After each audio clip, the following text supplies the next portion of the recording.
Welcome to RS academy. ముందుగా ఈరోజు జరిగిన జాతీయ, అంతర్జాతీయ, ప్రాంతీయ మరియు ఇతర అంశాలను క్షుణ్ణంగా పరిశీలిద్దాం. ముందుగా ఈరోజు కరెంట్ అఫైర్లో ఏముంది సార్ అంటే, కలరా బారిన పడిన జాంబియాకు భారతదేశం అనేది సహాయం అనేది పంపడం జరిగింది.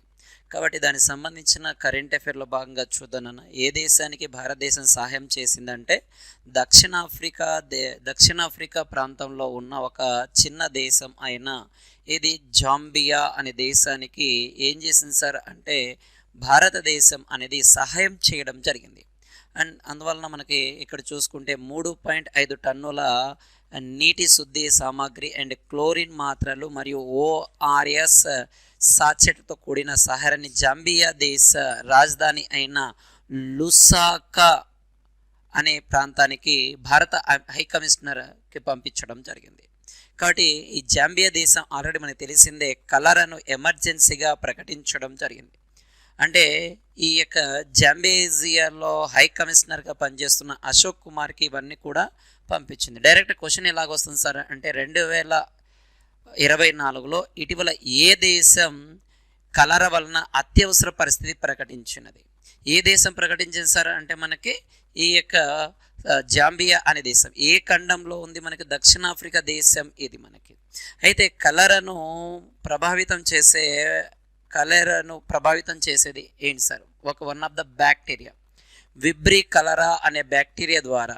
ఏది సార్ అంటే విబ్రియా కలరా అనే బ్యాక్టీరియా ద్వారా ఈ యొక్క ఏది వస్తుంది సార్ అంటే మనకి కలరా అనేది వస్తుంది. ఈ కలరా రావడం వలన ఏమవుతుంది సార్ అంటే అధిక విరేచనాలు మరియు ఓకేనా అధికంగా విరేచనాలు ఇలాంటివి మనకి రావడం జరుగుతుంది దీనివల్ల. ఓకే, కాబట్టి దాని తర్వాత చూసుకుంటే మనకి కలరా. దాని తర్వాత ఇటీవల చూడండి 2023లో చాలా దేశాలు ఎమర్జెన్సీని ప్రకటించడం జరిగింది. అంటే రకరకాల, ఉదాహరణకి పాకిస్తాన్ అనే దేశం చాలా రకాల ఎమర్జెన్సీని ప్రకటించడం జరిగింది చూడండి మనకి. ఓకే, ఈ ఎమర్జెన్సీ అనేది ఎందుకు ప్రకటించింది సార్ అంటే అక్కడ తినడానికి సరిగా తిండి లేకపోవడంలో ఎమర్జెన్సీ ప్రకటించింది. అండ్ శ్రీలంక అనే దేశం కూడా ఎమర్జెన్సీని ప్రకటించడం జరిగింది.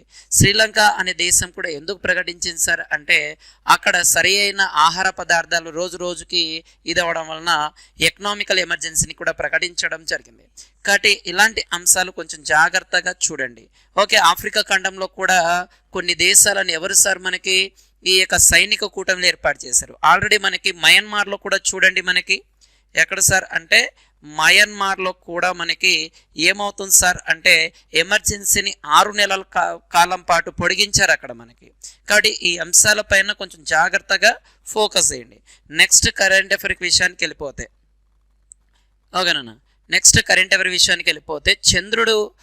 అంగారకుడు పైన ఇస్రో హెలికాప్టర్ పంపించనుగా ప్రకటించడం జరిగింది. అంటే మనకి ఈ సూర్యుని చుట్టూ తిరిగే గ్రహాలు 8 గ్రహాలలో ఒక గ్రహం భూమికి తర్వాత ప్రారంభమయ్యే గ్రహం, లేదా అంతర్గ్రహాలలో భూమి తర్వాత ప్రారంభమయ్యే గ్రహమే అరుణా గ్రహం, లేదా దీన్నే అంగారక గ్రహం అనే పేరుతో పిలవడం జరుగుతుంది. ఏమంటాం సార్ అంటే అంగారక గ్రహం లేదా అరుణా గ్రహం అనే పేరుతో పిలుస్తాం. అరుణా గ్రహం అనగానేమి సార్ అంటే ఎర్రని కాంతి.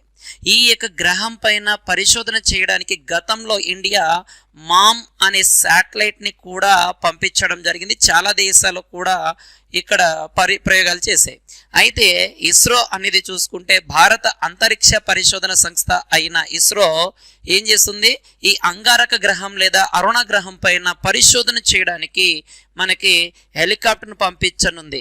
ఇది ఏంటి సార్ అంటే మానవరహిత ఎగిరే విమానంగా దీన్ని పేర్కొనడం జరుగుతుంది మనకి. అయితే అమెరికాకు చెందిన నాసా అభివృద్ధి చెందిన క్వాడెడ్ కాప్టర్ తరహాలోనే ఇది కూడా పనిచేస్తుంది. అంటే గతంలో ఈ యొక్క నాసా అనేది ఏది సార్ మనకి క్వాడ్ కాప్టర్ అనే ఒక దాన్ని పంపించడం జరిగింది. క్వాడ్ కాప్టర్ అనే దాన్ని పంపించడం జరిగింది. దీని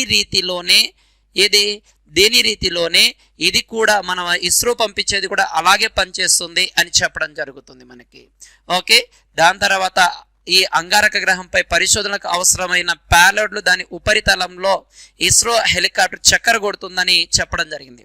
ఉపరితలం నుంచి ఎన్ని మీటర్లు సార్ అంటే 100 మీటర్ల ఎత్తులో ఎగరగలదు. అంటే అంగారక గ్రహం నుంచి పైవైపున 100 కిలోమీటర్ల ఎత్తులో ఇది ఎగరగలదు అని నాసా క్వాడ్ అంగారక గ్రహం పైన 72 సార్లు చక్కర్లు కొట్టింది. అంటే నాసా క్వాడ్ కాప్టర్ అనేది 72 సార్లు వెళ్ళడం జరిగింది. అలాగా మన భారతదేశం గతంలో చేపట్టిన మామ్ లేదా దీన్నే మనం ఏమంటాం సార్ అంటే మంగళయాన్.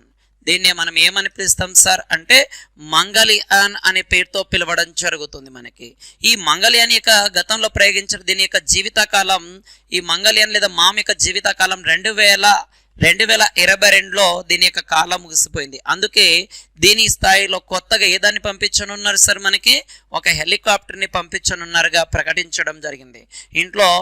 ఇందులో మనకి ప్యాలర్లో చూసుకుంటే temperature sensor and humidity sensor and pressure sensors and wind speed sensor and electric field సెన్సార్లతో పాటు అత్యాధునికమైన కెమెరాలు కూడా పంపించనున్నాము అని చెప్పడం జరిగింది.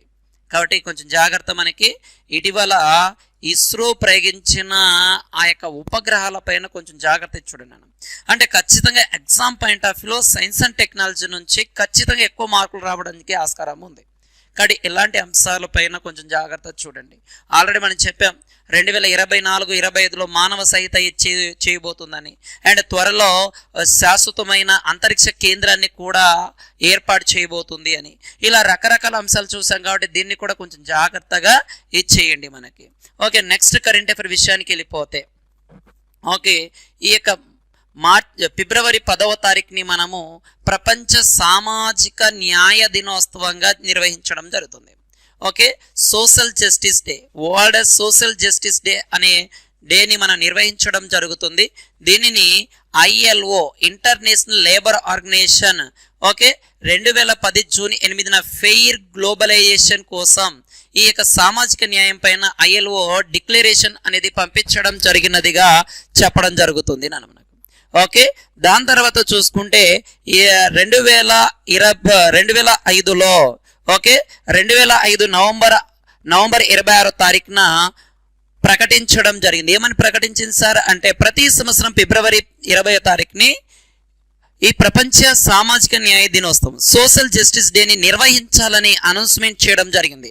అయితే 2024 థీమ్ ఏంటి సార్ అంటే అంతరాలను తగ్గించడం, కూటమిలను నిర్మించడం. అంటే ఏవైతే మనుషుల మధ్య అంతరాలు ఉంటాయో ఆ అంతరాలను తగ్గించి కూటమిలు మీన్స్ గ్రూప్స్గా నిర్మించాలని చెప్పడం జరుగుతుంది. ఓకే, కాబట్టి కొంచెం జాగ్రత్త చూడండి. ప్రపంచ సామాజిక న్యాయ దినోత్సవం సోషల్ జస్టిస్ డే మన ఇండియన్ కాన్స్టిట్యూషన్లో ఉంటుంది. 39A ఆర్టికల్, ఇండియన్ కాన్స్టిట్యూషన్లో 39A ఆర్టికల్ అనేది ఉండడం జరుగుతుంది.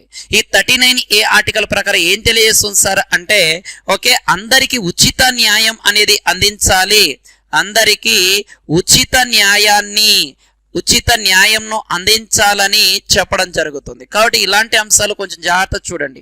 ఇండియన్ కాన్స్టిట్యూషన్లో సుప్రీంకోర్టు విషయానికి వస్తే ఇండియన్ కాన్స్టిట్యూషన్లో 5వ భాగంలో 124వ ఆర్టికల్ నుండి 147వ ఆర్టికల్ మధ్య ఈ యొక్క సుప్రీంకోర్టు గురించి రాయబడి ఉండడం జరుగుతుంది. ఇంకా హైకోర్టు విషయానికి వస్తే 6వ భాగంలో 214 ఆర్టికల్ ప్రకారం హైకోర్టు గురించి ఉంటుంది. అదే మనకి కేంద్ర పాలిత ప్రాంతాల్లో సుప్రీంకోర్టు విషయానికి వస్తే మనకి ఎంత సార్ అంటే 241వ ఆర్టికల్ ప్రకారం కేంద్ర పాలిత ప్రాంతాలలో ఇదే వస్తుంది మనకి. కాబట్టి కొంచెం జాగ్రత్తగా వీటిని కూడా చూడండి అన్న. ఇంకా సుప్రీంకోర్టు అవన్నీ కూడా మనము జీకే పాయింట్ ఆఫ్ వ్యూలో వాటిని సపరేట్గా చూద్దాం. ఓకే, నెక్స్ట్ కరెంట్ అఫైర్ విషయానికి వెళ్ళిపోతే విశాఖలో ఇండియన్ ఇన్స్టిట్యూట్ ఆఫ్ మేనేజ్మెంట్ విశాఖపట్నంలో కొత్తగా మనకి ఈ రోజున అంటే ఫిబ్రవరి 20వ తారీఖున విశాఖపట్నంలో భారత ప్రధానమంత్రి అయిన నరేంద్ర మోడీ గారు విశాఖపట్నంలో IIM అంటే ఇండియన్ ఇన్స్టిట్యూట్ ఆఫ్ మేనేజ్మెంట్ను అండ్ తిరుపతిలో ఐఐటిని ఏం చేశారు సార్ అంటే ఆ ప్రారంభాణాలను అంటే ఆ యొక్క అంశాలను ప్రారంభించడం జరిగింది. ఒకటి విశాఖపట్నం అండ్ తిరుపతిలో. విశాఖపట్నంలో ప్రారంభించింది ఇండియన్ ఇన్స్టిట్యూట్ ఆఫ్ ఓకేనన్న. ఇండియన్ ఇన్స్టిట్యూట్ ఆఫ్ మనకి ఏది సార్ అంటే మేనేజ్మెంట్. అండ్ తిరుపతిలో ప్రారంభించింది ఐఐటి, ఇండియన్ ఇన్ఫర్మేషన్ టెక్నాలజీని ప్రారంభించడం జరిగింది. దాంతోపాటు ఈ యొక్క మనకి కర్నూలు జిల్లాలో ఉన్న త్రిబుల్ ఐటి, ఓకేనన్న, కర్నూలు జిల్లాలో ఉన్న త్రిబుల్ ఐటిని కూడా ప్రారంభించడం జరిగినది. కర్నూలు జిల్లాలో ఉన్న త్రిబుల్ ఐటిని కూడా ఎవరు ప్రారంభించారు సార్ అంటే మనకి ఈ యొక్క నరేంద్ర మోడీ గారు. అంటే గతంలో ఎప్పుడో ప్రారంభించారు, వాటికి నేషనలైజేషన్ చేయడం జరిగినది. కాబట్టి కొంచెం జాగ్రత్తగా చూడండి. ఐఐఎం అనేది okay, Indian Institute of medical sciences, Indian Institute of management మనకు 1961లో మొదటిసారిగా అహ్మదాబాద్లో ఏర్పాటు చేశారు. ఓకే, సాంకేతిక విద్య అందించాలనే ఉద్దేశంతో ఐఐఎంను, ఇండియన్ ఇన్స్టిట్యూట్ ఆఫ్ మేనేజ్మెంట్ అనే దాన్ని ఎక్కడ ఏర్పాటు చేశారు? అహ్మదాబాద్లో ఏర్పాటు చేశారు. ఇప్పటి వరకు మొత్తం ఎన్ని ఐఐఎం ఉన్నాయి సార్ అంటే 21 ఐఐఎం అనేవి ఉన్నాయి. ఇంకా ఐఐటి విషయానికి వస్తే మనకి ఓకేనా, ఇండియన్ ఇన్ఫర్మేషన్ టెక్నాలజీ అనేది చూసుకుంటే మనకి ఐఐటి అనేవి భారతదేశంలో మొదటి ఐఐటి ఏది సార్ అంటే ఖోరగ్పూర్ అనే ఐఐటి, వెస్ట్ బెంగాల్లో మొదటి ఐఐటిని ఏర్పాటు చేయడం జరిగింది. అంటే అప్పటి ఎడ్యుకేషన్ మినిస్టర్ అయిన మనకి మౌలానా అబుల్ కలాం ఆజాద్ ఆధ్వర్యంలో ఏర్పాటైన కమిటీ భారతదేశంలో సాంకేతిక విద్యను ప్రవేశపెట్టాలనే ఉద్దేశంతో ఐఐటి గోరఖ్పూర్ను వెస్ట్ బెంగాల్లో ఏర్పాటు చేయడం జరిగింది. అలాగే మనకి దాంతోపాటు మనకి కర్నూలు జిల్లాలో ఉన్న త్రిబుల్ ఐటిని కూడా ఏం చేసింది సార్ అంటే మనకి దీన్ని ఇచ్చేయడం జరిగినదిగా చెప్పడం జరుగుతుంది మనకి. కాబట్టి ఇలాంటి అంశాలు కొంచెం జాగ్రత్తగా ఇచ్చేయండి. నెక్స్ట్ కరెంట్ అఫైర్కి వెళ్ళిపోతే ఓకేనా, ముంబైలో చమురు కేంద్రానికి ముంబై హై ఓకేనా, చాలా చాలా ఇంపార్టెంట్ నాన్న. మనకి ప్రజెంట్ మనకి చమురుకు సంబంధించి ఫ్యూయల్కి సంబంధించి ప్రజెంట్ ఎప్పుడు కూడా కరెంట్ అఫైర్లో నుంచోవడం జరుగుతుంది. వాటినేమో చూద్దాం. ముంబై హై చమురు క్షేత్రానికి 50 సంవత్సరాలు పూర్తి. భారతదేశంలోనే అతిపెద్ద చమురు క్షేత్రం ఏది సార్ అంటే ఓకే, ముంబై హై లేదా బాంబే హై అనే పేరుతో పిలుస్తారు. భారతదేశంలోని అతిపెద్ద చమురు క్షేత్రం ఏది సార్ అంటే ముంబై హై అనేది.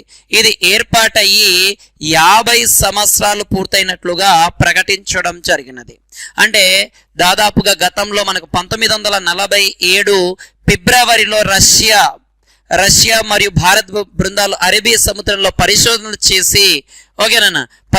చేసి ఈ బాంబే హై అనే చమురు క్షేత్రాన్ని గతంలో కనుగొనడం జరిగింది 1947 తర్వాత.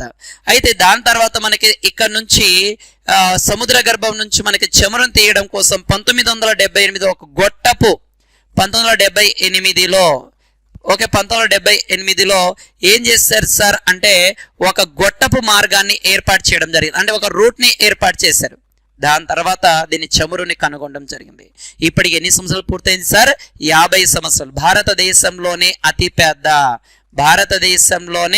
అతిపెద్ద చమురు క్షేత్రం అనే పేరుతో పిలుస్తారు. చమురు క్షేత్రం అనే పేరుతో పిలవడం జరుగుతుంది. అయితే భారతదేశంలో మొట్టమొదటిసారిగా ఈ యొక్క ఫ్యూయల్ని ఎక్కడ కనుగొన్నారు సార్ అంటే అస్సాం ప్రాంతంలో కనుగొనడం జరిగింది. ఎక్కడ కనుగొన్నారు సార్? అస్సాం. అయితే భారతదేశంలో ఫస్ట్ ఆయిల్ రిఫైనరీ ఎక్కడ ఏర్పాటు చేశారు సార్ అంటే ఈ అస్సాంలోని దిగ్బాయ్ అనే ప్రాంతంలో ఇది ఏర్పాటు చేయడం జరిగింది. ఇంకా ఆంధ్రప్రదేశ్ విషయానికి వస్తే ఆంధ్రప్రదేశ్లో ఆయిల్ని ఎక్కడ, ఆయిల్ కానీ గ్యాస్ కానీ ముడి చమురు కానీ ఇవన్నీ ఎక్కడ ఐడెంటిఫై చేశారు సార్ అంటే మనకి ఓకేనా, ఎక్కడ ఐడెంటిఫై చేశారంటే మనకి KG basin means Krishna Godavari పరివాహక ప్రాంతంలో వీటిని వెలికి తీయడం జరుగుతుంది మనకి. కాబట్టి కొంచెం జాగ్రత్త చూడండి. భారతదేశంలో అతిపెద్ద ముడి చమురు క్షేత్రం లేదా చమురు క్షేత్రానికి 50 సంవత్సరాలు పూర్తయింది. ఇది భారతదేశంలో మొదటిసారిగా ఎక్కడ ఆయిల్ రిఫైనరీ ఏర్పాటు చేశారంటే అస్సాంలోని దిగ్బాయ్. అండ్ ఆంధ్రప్రదేశ్లో ఎక్కడ ఆయిల్ రిఫైనరీ చేస్తున్నారు సార్ అంటే మనకి కేజీ బేసిన్ అనే పేరుతో పిలుస్తారు. మనకి కృష్ణా గోదావరి ఆ ప్రాంతాలలో ఫ్యూయల్ని తీస్తూ ఉన్నారు. దాని తర్వాత నెక్స్ట్ రఘువీరకు IARI అవార్డు అనేది లభించడం జరిగింది. ఓకే, IARI అంటే ఏమిటి సార్ అంటే IARI అంటే ఏమిటి సార్ అంటే ఇండియన్ అగ్రికల్చర్ రీసెర్చ్ ఇన్స్టిట్యూట్ యొక్క జాతీయ స్థాయి award. Indian agriculture research institute అంటే భారత వ్యవసాయ పరిశోధన సంస్థ ప్రతి సంవత్సరం ఇచ్చే అత్యున్నత అవార్డు. ఓకేనన్నా, ఈ అవార్డుని ఏమంటాం సార్ అంటే వినూత్న రైతు అవార్డు అనే పేరుతో పిలుస్తాం. వినూత్న రైతు అవార్డు అనే పేరుతో పిలవడం జరుగుతుంది. అయితే 2024 సంవత్సరానికి ఈ వినూత్న అవార్డు ఎవరికి లభించింది సార్ అంటే 2024 సంవత్సరానికి ఎవరికి వచ్చింది సార్ అంటే మనకి రఘువీర్ అనే వ్యక్తికి రావడం జరుగుతుంది. రఘువీర్ అనే వ్యక్తికి రావడం జరుగుతుంది మనకి. ఇతను దాదాపుగా ఇతనికి సాఫ్ట్వేర్ ఉద్యోగాన్ని వదిలేసి ఈ యొక్క భారతదేశం అంతా పర్యటించి దాదాపుగా 257 రకాల వరి విత్తనాలను సేకరించడం జరిగినది. ఈ వరి విత్తనాలు దాదాపుగా 10కి పైగా ఏంటి సార్ అంటే GI ట్యాగ్ గుర్తింపు పొందినవే. అంటే భారతదేశం అంతా పర్యటించి 257 రకాల వరి విత్తనాలను సేకరించి దాంట్లో 10కి పైగా GI ట్యాగ్ ఉన్నవే చెప్పడం జరుగుతుంది మనకి. గతంలో ఈ రఘువీర 2023లో మాజీ ఉపరాష్ట్రపతి అయిన వెంకయ్య నాయుడు చేతుల మీదుగా జాతీయ ఉత్తమ రైతు అవార్డు కూడా నేషనల్ బెస్ట్ ఫార్మర్ అవార్డుని కూడా 2023లో అందుకున్నాడు. అండ్ 2022లో కూడా ఉత్తమ రైతు అవార్డును ఇతను అందుకోవడం జరిగింది 2022లో. ఇంకా 2024 విషయానికి వస్తే వినూత్న రైతు అవార్డు ఎవరు ఇస్తారు సార్ మనకి? జాతీయ వ్యవసాయ పరిశోధన సంస్థ ఇస్తుంది. అది మనకి 2024కి రఘువీరకు ఇవ్వడం జరిగినదిగా చెప్పడం జరుగుతుంది మనకి ఇతను నాన్న. ఓకే, నెక్స్ట్ కరెంట్ అఫైర్కి వెళ్ళిపోదాం. ఓకే, ఓకేనన్న IEIU 2023 ప్రజాస్వామ్య నివేదిక నాన్న. ఓకే, కాబట్టి మనకి 2023లో డెమోక్రసీ ఇండెక్స్ అనేది రిలీజ్ అవ్వడం జరిగింది నాన్న. 2023ని బేస్ చేసుకొని ఇది ఏంటి సార్ అంటే ప్రపంచంలో ఎంతమంది ప్రజాస్వామ్యంలో బతుకుతున్నారు అనే దానిపైన నివేదిక ఇచ్చారు.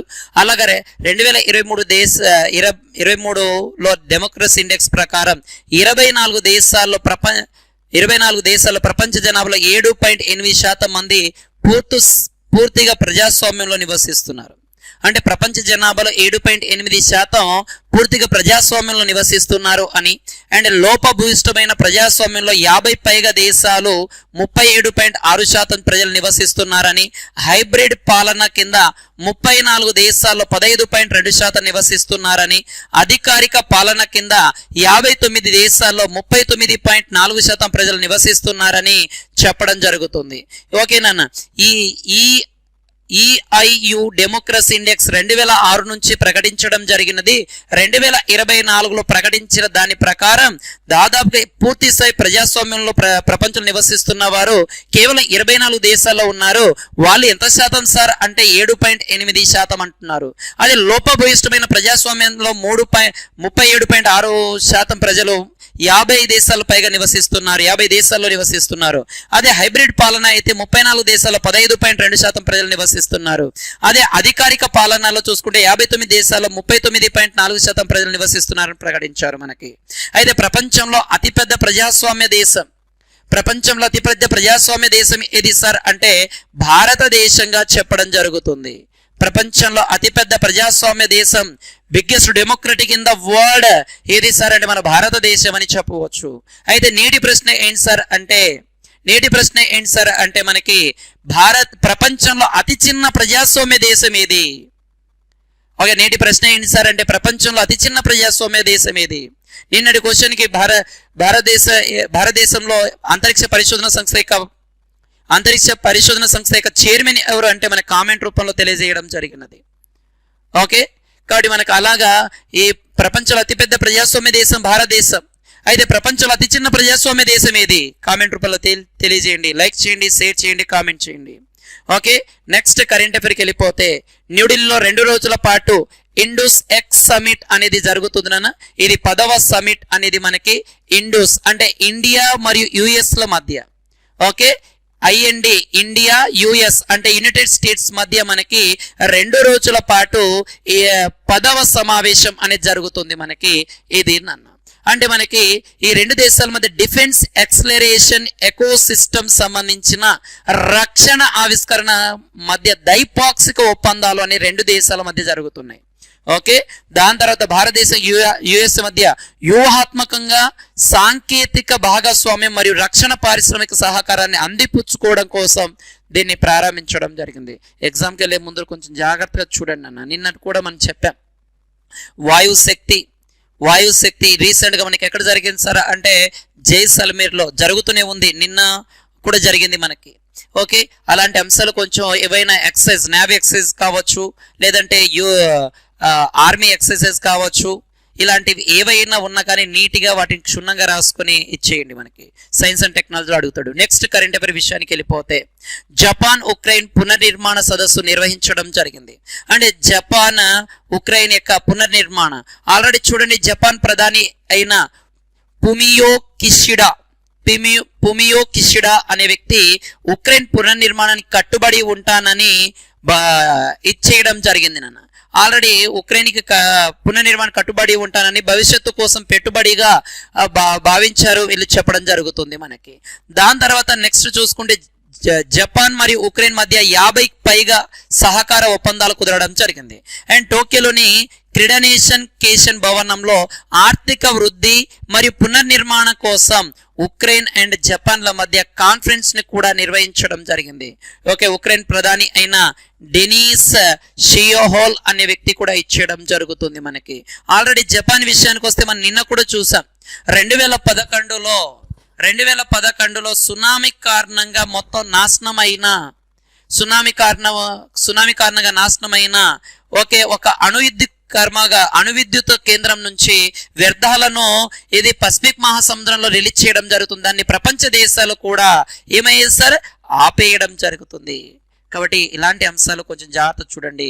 ఇటీవల G7 సమిట్ కూడా జపాన్లో జరిగింది. ఇటీవల జపాన్లో నరేంద్ర మోడీ గారు ఈ యొక్క గాంధీజీ యొక్క విగ్రహాన్ని కూడా అక్కడ స్థాపించడం జరిగినదిగా చెప్పవచ్చు మనకి. ఓకే, దాని తర్వాత నెక్స్ట్ కరెంట్ అఫైర్ విషయానికి వెళ్ళిపోతే ఓకే 9వ Raisina dialogues 2024 New Delhi. Okay, Greek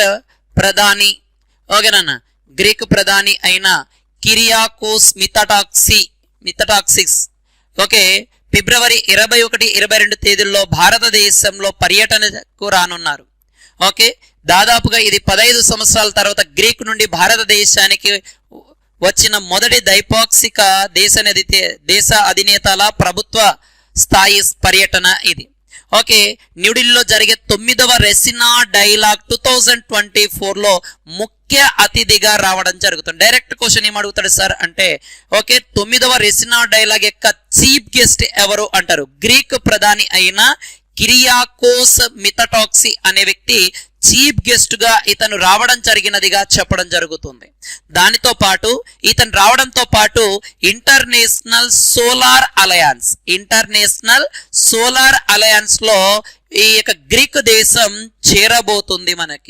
చేరబోతుందిగా దీనిని ప్రధాని నరేంద్ర మోడీ ఈ యొక్క దేశానికి సంబంధించి ఆహ్వానించడం కూడా జరగడం జరిగిందిగా చెప్పవచ్చు నాన్న మనకి.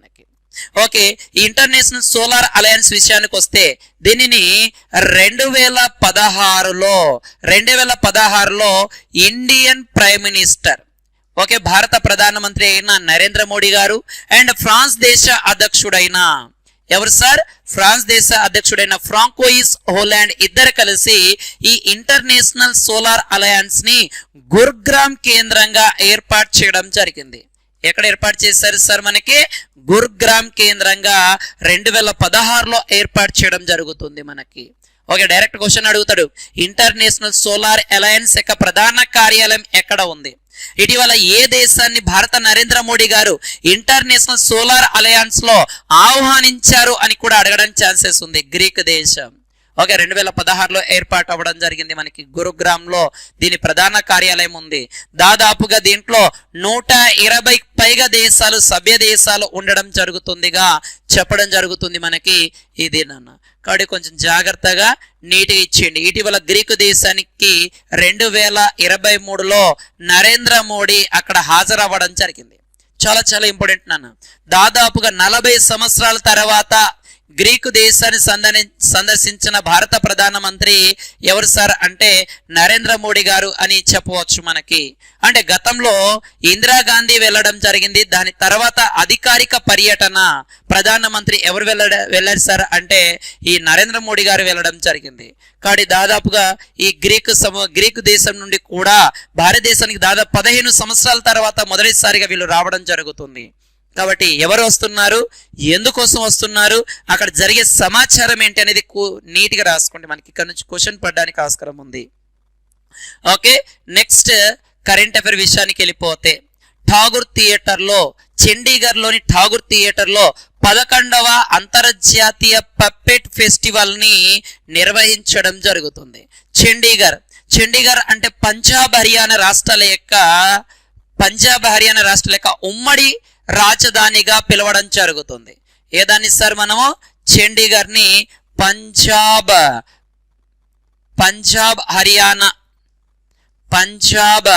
హర్యానా రాష్ట్రాల ఉమ్మడి రాజధాని ఏది సార్ అంటే ఏది సార్ మనకి ఈ యొక్క చండీగఢ్. ఈ చండీగఢ్లో 11వ అంతర్జాతీయ పెప్పెట్ ఫెస్టివల్ అనేది జరుగుతుంది. ఎక్కడ సార్ అంటే ఠాగూర్ థియేటర్. ఎక్కడ జరుగుతుంది సార్ మనకి ఠాగూర్ థియేటర్లో జరగడం జరుగుతుంది. అక్కడ చండీగఢ్ యొక్క అడ్మినిస్ట్రేటర్ అంటే ఏమంటాం సార్ ఇతన్ని అంటే లెఫ్టినెంట్ గవర్నర్ అయిన బన్వరీలాల్ పురోహిత్ గారు దీన్ని ప్రారంభించడం జరిగినదిగా చెప్పడం జరుగుతుంది. ఈ ఫెస్టివల్లో ఈ చండీగఢ్ యొక్క వారసత్వం, కళలు అండ్ సంస్కృతిని ప్రదర్శించే విధంగా దీన్ని రూపుదాల్చడం జరిగినదిగా చెప్పడం జరుగుతుంది. ఇంకా ఇక్కడ ఇంకో విషయం కరెంట్ అఫైర్ లో బాగా చూడండి అని మనకి ఇక్కడ కరెంట్ అఫైర్ లో బాగా చూడండి. మనకి ఇటీవల హర్యానా రాష్ట్రం ఒక జీవోని తీసుకురావడం జరిగింది. అంటే హర్యానా రాష్ట్రంలోని ప్రైవేట్ ఉద్యోగులు ఎవరైతే ఉంటారో, ఈ ప్రైవేట్ సంస్థలు ఏవైతే ఉంటాయో, ఈ ప్రైవేట్ సంస్థలు ఉద్యోగాలు స్థానికులకే 75% ఇవ్వాలని ఒక కొత్త జీవో లేదా ఆర్డినెన్స్ తీసుకొచ్చింది హర్యానా రాష్ట్రం. హర్యానా స్టేట్ అనేది ఏం తీసుకొచ్చింది సార్ అంటే ఈ యొక్క హర్యానా రాష్ట్రంలో ఉన్న ప్రైవేట్ సంస్థలు ఏవైతే ఉంటాయో ఆ ప్రైవేట్ సంస్థలకే 75% అంటే ఆ ప్రైవేట్ సంస్థల్లో స్థానికులకే 75% రిజర్వేషన్ ఇవ్వాలని ఒక ఆర్డినెన్స్ లేదా ఒక జీవో తీసుకురావడం జరిగింది. ఇది చాలా మంది ఏం చేస్తారంటే ఈ యొక్క పంజాబ్ హర్యానా హైకోర్టు అయిన చండీగఢ్లో దీన్ని పిటిషన్ వేయడం జరిగింది. ఈ చండీగఢ్లో పిటిషన్ వేస్తే ఈ చండీగఢ్ హైకోర్టు ఏమని తీర్పునివ్వడం జరిగిందంటే ఈ యొక్క స్థానికులకే 75% రిజర్వేషన్ అనేది చెల్లదు అని తీర్పునివ్వడం జరిగింది. కాబట్టి ఇలాంటి అంశాలు కొంచెం జాగ్రత్త చూడండి. అండ్ భారతదేశంలో అత్యంత ధాన్యం దిగుబడిలో మొదటి స్థానంలో ఉన్న రాష్ట్రం ఏది సార్ అంటే పంజాబ్. 2వ స్థానంలో ఆంధ్రప్రదేశ్ ఉంది నాన్న ధాన్యం దిగుబడిలో. కొంచెం జాగ్రత్త చూడండి. భారతదేశంలో దాదాపుగా 90% పైగా పంట పొలాలు అన్ని కూడా అగ్రికల్చర్ అండ్ ఇరిగేషన్ నీటిపారుదల ఉన్న రాష్ట్రాలు ఏవంటే పంజాబ్, హర్యానా. దాని తర్వాత ఈ పంజాబ్, హర్యానా ధాన్యం దిగుబడి ఎక్కువగా ఉండడం జరుగుతుంది. దాంతో పాటు భారతదేశంలో తక్కువ అడవులు ఉన్న రాష్ట్రాలు కూడా ఏవి సార్ అంటే పంజాబ్, హర్యానా రాష్ట్రాలు. కొంచెం జాగ్రత్త వీటిని ఫోకస్ నీట్గా రాసుకున్నాను. నెక్స్ట్ కరెంట్ అఫైర్ విషయానికి వెళ్ళిపోతే ఓకేనా, 9 రోజుల పాటు కలకత్తాలో ఒక ఫ్రెంచ్ ఫెస్టివల్ ని నిర్వహించడం జరుగుతున్నాను. కాబట్టి మనకి ఇది కొంచెం జాగ్రత్తగా చూడండి. మనకి ఫెస్టివల్స్ చాలా వస్తున్నాయి, నేను చాలా చెప్తున్నాను. దాంట్లో ఫ్రెంచ్ ఫిలిం ఫెస్టివల్ ని ఎడిసన్ ని ప్రారంభించారు నాన్న. ఇది మొత్తం కూడా 9 రోజులు జరుగుతుంది. దీన్ని వెస్ట్ బెంగాల్ గవర్నమెంట్ తో పాటు అలయన్స్ ఫ్రాంకాయిజ్ డ్యూ బెంగాల్ సంయుక్తంగా దీన్ని నిర్వహించడం జరుగుతుంది. ఓకే, దాంతోపాటు ముఖ్య అతిథిగా బాలీవుడ్ నటులు అయిన అనిల్ కపూర్ దీనికి చీఫ్ గెస్ట్ గా రావడం జరుగుతుంది. ఈ ఉత్సవాన్ని మొత్తం 4 విభాగాలుగా నిర్వహిస్తారు నాన్న. ఒకటి French new wave and French contemporary film and యువ ప్రేక్షకుల కోసం సినిమాలు కేన్స్ ఫిలిం ఫెస్టివల్లో ప్రదర్శించబడిన భారతీయ చలనచిత్రాల నిర్మాతలు కూడా ఉండడం జరుగుతుంది. కాబట్టి కొంచెం జాగ్రత్త చూడండి. ముఖ్య అతిథిగా ఎవరు వస్తున్నారు, ఎన్ని విభాగాల్లో నిర్వహిస్తున్నారు, దీన్ని ఎవరు నిర్వహిస్తున్నారు అనేది. ఇంకా బాలీవుడ్ అంటేనే మనకు ఒకటి గుర్తు రావాలా, 2023లో ఏ బాలీవుడ్ నటుడు 2023లో ఏ బాలీవుడ్ నటుడు పౌరసత్వాన్ని పొందడం జరిగింది? ఏంటి సార్ బాలీవుడ్ నటుడు అంటున్నారు, మళ్ళీ మీరు పౌరసత్వం పొందారు అంటున్నారు అంటే, ఫస్ట్ అతని పేరు తెలుసుకున్న తర్వాత ఇతని హిస్టరీ చూద్దాం నాన్న. అంటే మనకి అక్షయ్ కుమార్ గారు పౌరసత్వాన్ని స్వీకరించడం జరిగింది. అంటే మన భారతీయ రాజ్యాంగం ప్రకారం ఇండియన్ కాన్స్టిట్యూషన్ లో 2వ భాగంలో 5వ ఆర్టికల్ నుంచి 11వ ఆర్టికల్ వరకు మనకు ముఖ్యమైన పౌరసత్వ హక్కులు ఉంటాయి.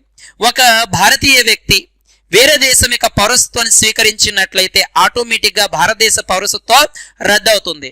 అలాగా ఈ అక్షయ్ కుమార్ గారు ఏం చేశారు అంటే, ఇతను వరుసగా సినిమాలు తీసి ఫ్లాప్ అవడం వలన అతను వేరే దేశం వెళ్ళి పని చేసుకోవాలని నిర్ణయించుకున్నాడు. అలాంటి సమయంలోనే అతను కెనడా దేశం యొక్క పౌరసత్వం తీసుకోవడం జరిగింది. అయితే తర్వాత ఆ సమయంలోని కొన్ని సినిమాలు కూడా చేయడము, ఆ సినిమాలు సక్సెస్ రావడం వలన ఇక్కడే ఉండిపోవడం జరుగుతుంది. అలాగా 2023లో ఇతనికి భారతదేశ పౌరసత్వం ఇస్తున్నట్లుగా ప్రకటన కూడా రావడం జరిగింది. కాబట్టి ఇలాంటి అంశాలు కొంచెం జాగ్రత్తగా చూడండి మనకి. ఓకే, నెక్స్ట్ కరెంట్ అఫైర్ విషయానికి వెళ్ళిపోతే, నేపాల్ యొక్క జాతీయ ప్రజాస్వామ్య దినోత్సవం ఫిబ్రవరి 20న జరుపుకుంటున్నారు నాన్న. ఓకే, దీనికి సంబంధించి డేటా చూద్దాం. ప్రతి సంవత్సరం నేపాల్లో బిక్రాయ్ సంభాత్ యొక్క పాల్గున్ 7ని జాతీయ ప్రజాస్వామ్య దినోత్సవంగా జరుపుతారు నాన్న. అంటే సాధారణ నేపాలీ ప్రజలు 1951లో 104 సంవత్సరాల రాణా పాలన నుండి విముక్తి పొందడం జరిగింది. అంటే ప్రజాస్వామ్యానికి నాంది పలికారు. సాయుధ పోరాటం పాల్గొన 2007 BS దేశంలో ప్రజాస్వామ్యం స్థాపించారు. ఆ రోజున ప్రజాస్వామిక దినోత్సవాన్ని ఏటా తోడికెళ్లలో ప్రత్యేక కార్యక్రమాన్ని కూడా నిర్వహించడం జరుగుతుంది. కాబట్టి ఇది ఒకటి గుర్తుపెట్టుకోండి, నేపాల్ జాతీయ ప్రజాస్వామ్య దినోత్సవం ఫిబ్రవరి 20న, దాన్ని పాల్గున్ 7 అనే పేరుతో పిలుస్తారు. 1951లో 104 సంవత్సరాలుగా పరిపాలిస్తున్న రాణా యొక్క పాలన అంతమైపోయి ప్రజాస్వామ్యాన్ని నెలకొల్పారు. ఓకే, ఇది కూడా కొంచెం జాగ్రత్తగా యాడ్ చేసుకోండి. దాని తర్వాత మనకు భారత వైమానిక దళం, ఆల్రెడీ నిన్న చూశానన్న, ఇండియన్ ఎయిర్ ఫోర్స్ రాజస్థాన్లోని జైసల్మేర్ సమీపంలో మనకి ఎక్సర్సైజ్ వాయు శక్తి 2024 అంటే 2024 అని అర్థం. ఓకే, జపాన్లోని జైసల్మేర్ ప్రాంతంలో మనకి ప్రోక్రాన్ శ్రేణిలో మనకి ఎక్సర్సైజ్ వాయు శక్తి 2024ని నిర్వహించడం జరిగినది మనకి. ఓకే, కాబట్టి దీనికి సంబంధించి మనకి chief of defence staff CDS staff అయిన అనిల్ చౌహాన్ హాజరయ్యి కార్యక్రమంలో వాళ్ళ యొక్క ప్రమాదకరమైన సామర్థ్యాలను నీటిగా పరిశీలించడం జరిగింది. గతంలో మనకి ప్రోగ్రాంలోనే మనం ఆల్రెడీ చెప్పాం, ఇందిరాగాంధీ కాలంలో న్యూక్లియర్ రియాక్టర్ అణుబాంబు పరీక్షలు జరగడం, దాని తర్వాత అటల్ బిహారీ వాజ్పేయిలో కూడా న్యూక్లియర్ రియాక్టర్ ప్రయోగాలు జరపడం, మన నిన్న కరెంట్ అఫైర్లో చెప్పాను చూడండి నాన్న. అలాగా మే 11న జరిగింది కాబట్టి రెండోసారి దాన్ని నేషనల్ టెక్నాలజీ డేగా కూడా నిర్వహిస్తామని నిన్న చెప్పాను. ఒకసారి దాన్ని చూస్తే మీరు నీట్గా దీని గురించి రాసుకోవచ్చు. ఓకే, నెక్స్ట్ కరెంట్ అఫైర్కి వెళ్ళిపోతే, ఓకేనన్న, మిజోరం ఫార్మేషన్ డే 2024.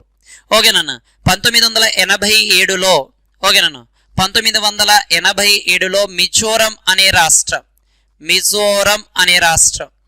1987లో మిజోరం అనే రాష్ట్రం 23వ రాష్ట్రంగా భారతదేశంలో ఏర్పాటు అవడం జరిగింది 1987 ఫిబ్రవరి 20న.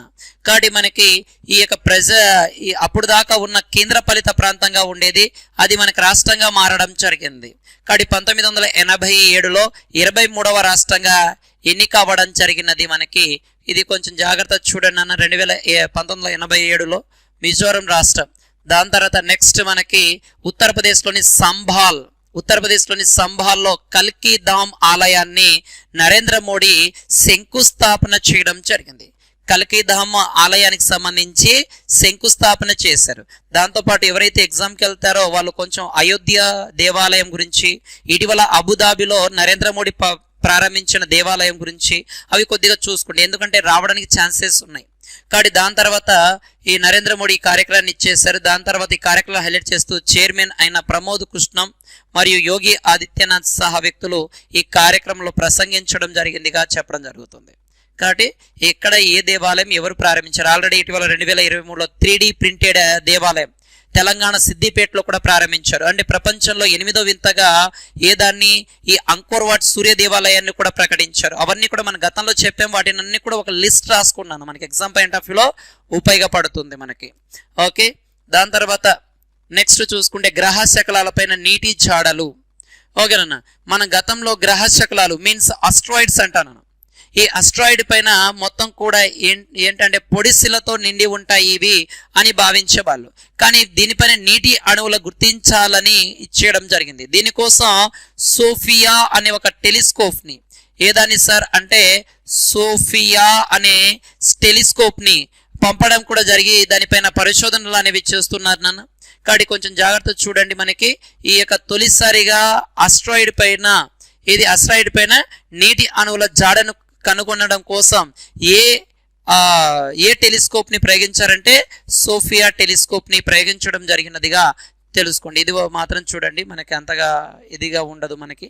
ఓకే, దాని తర్వాత నెక్స్ట్ ఓకే ఫిబ్రవరి 20న అరుణాచల్ ప్రదేశ్ కూడా, ఇందాక మిజోరం చెప్పాం కదా, 1987లో ఫిబ్రవరి 20న మనకి రాష్ట్ర హోదా పొందింది ఏది సార్ అంటే అరుణాచల్ ప్రదేశ్.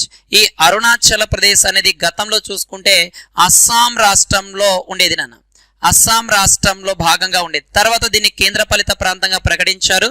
దీనిని నెఫా NEFA అనే పేరుతో పిలిచేవాళ్ళు, అంటే నార్త్ ఈస్టర్న్ ఫ్రాంటియర్ ఏజెన్సీ అనే పేరుతో పిలిచేవాళ్ళు. ఏమని పిలిచేవాళ్ళు సార్ అంటే నార్త్ ఈస్టర్న్ ఫ్రాంటియర్ ఏజెన్సీ అని పిలిచేవాళ్ళు. తర్వాత కాలంలో దీనికి ప్రత్యేకంగా ఒక రాష్ట్రం గుర్తించిన తర్వాత దీన్ని అరుణాచల్ ప్రదేశ్గా పిలవడం జరుగుతుంది. భారతదేశం యొక్క తూర్పు వైపున చిట్ట చివరి రాష్ట్రం ఏది సార్ అంటే అరుణాచల్ ప్రదేశ్. భారతదేశం యొక్క మొదటగా సూర్యుడు ఉదయించే రాష్ట్రం అన్నా, లేదంటే మొట్టమొదటిసారిగా సూర్యుడు ఎక్కడ ఉదయిస్తాడు అంటే ఈ అరుణాచల్ ప్రదేశ్లోని డాంగ్ అనే ప్రదేశంలో ఉదయిస్తాడు. ఈ అరుణాచల్ ప్రదేశ్లోని చివరి సరిహద్దు ప్రాంతమైన కిబుతు కనుమ ఇక్కడే ఉండడం జరుగుతుంది. లేదా దీన్ని కిబుతు కనుమ అనే దిల్ఫా పాస్ లేదా ద్వీపు పాస్ అనే పేరుతో కూడా పిలవడం జరుగుతుంది. ఈ అంశాలు కొంచెం జాగ్రత్తగా చూడండి మనకి ఇక్కడ నుంచి. ఓకే, దాని తర్వాత జీవన్ రక్ష పదక్ 2024 అవార్డు చాలా చాలా ఇంపార్టెంట్ నాన్న. 2023లో ఈ అవార్డులు ముగ్గురికి ఇచ్చారు, కానీ 2024లో ఇప్పటికీ ఒకరికి ఇవ్వడం జరిగింది. 2024 జీవన్ రక్ష పదక్ అవార్డుని రాష్ట్రపతి ఎవరికి అందించారు సార్ అంటే మనకి ఓకే RPF ఒక special railway protection special force కి కానిస్టేబుల్ కి ఇచ్చారు నన్ను. అతని పేరు ఏంటి సార్ అంటే SH శశికాంత్ కుమార్ నాన్న. SH శశికాంత్ కుమార్ కి ఈ యొక్క 2024లో జీవన్ రక్ష అవార్డు అనేది రావడం జరుగుతుంది. అంటే ప్రయాగరాజ్ ఉత్తరప్రదేశ్లోని ప్రయాగరాజ్లో చెయ్యుకి రైల్వే స్టేషన్లో ఒక ప్రమాదకరమైన ఘటనల్లో అతను తిరుగులేని ధైర్య సాహసాలు ప్రయత్నించినందుకు ఒక మహిళా ప్రయాణికురాలను ప్రమాద బారి నుంచి కాపాడినందుకు ఇతనికి జీవన్ రక్ష పదక్ అవార్డు 2024 అవార్డుని ఇతనికి SH శశికాంత్ కుమార్కి ఇవ్వడం జరిగినది. కాబట్టి ఇది కొంచెం జాగ్రత్త చూడండి, ఇక్కడ నుంచి ఎగ్జామ్ పాయింట్ ఆఫ్ లో పడవచ్చు మనకి. ఇది ఈరోజు జరిగిన జాతీయ అంతర్జాతీయ ప్రాంతీయ కరెంట్ అఫేర్. ఏవైనా మిగిలిపోయిన అంశాలు ఉంటే రేపటి కరెంట్ అఫేర్లో చూద్దాం. RS అకాడమీ కర్నూలు, మీ స్వామి సార్. జై హింద్.